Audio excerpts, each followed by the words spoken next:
করতে যাচ্ছেন। আরে এটা ব্যবহার হয় তো কদিন, যেহেতু উনি কালকে চলে যাচ্ছে তাই ওনার সাথে অনেকদিন একসাথে কাজ করেছি এবং আমার সাথে ওনার ভালো সম্পর্কই ছিল। ওনার পরিবারকেও আমি চিনি, তাই বাংলার শিষ্টাচার হিসেবে আমি তার সুস্বাস্থ্য কামনা করে এবং তার প্রতি যে অবিচার হয়েছে, অন্যায় 5 ইয়ার টার্ম থাকা সত্ত্বেও 1.5 বছর আগে ইলেকশনের আগে ভাবে সরিয়ে দেওয়া হয়েছে, আমি এটা এখনো মনে করি রাজনৈতিক উদ্দেশ্য প্রণোদিত। আমার মনের কথাটা আমি ওনাকে বলে এসেছি এবং আমি ওনাকে আবার অনুরোধ করেছি যে আপনি বাংলায় এতদিন ছিলেন, বাংলাকে ভালো বোঝেন, আপনি বাংলায় আবার আসুন, এইটুকু।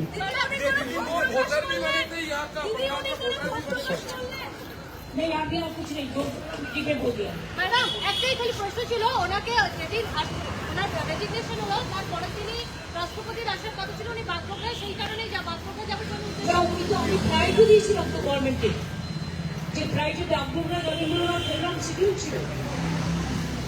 উনি তো যেতে পারেননি একটাই কারণে, কারণ সেই দিনই ওরা ডিসিশন নিয়ে সরিয়ে দিলেন না। আমরা তো গভর্নমেন্টের ফ্লাইটটা ওনাকে দিয়ে রেখেছিলাম এবং উনি বুকও করেছিলেন এবং ওনার বাগডোগরায় যাওয়ার কথা ছিল। বাগডোগরা প্রেসিডেন্টের ওখানে ওনার যাওয়ার কথা ছিল, থেকে ওনাকে মেসেজ দেওয়া হলো বাগডোগরায় না দিয়ে দিল।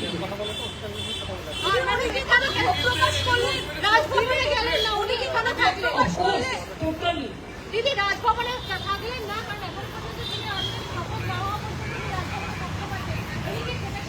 ওনার শিষ্টাচার তখন ওনাকে রাখতে হয়নি এবং ইন্ডাস্ট্রিজ তখন ইন্ডাস্ট্রিজের কেটে পক্ষে সুতরাং নিজের মর্যাদায় উনি হোটেলে থাকতে চেয়েছিলেন।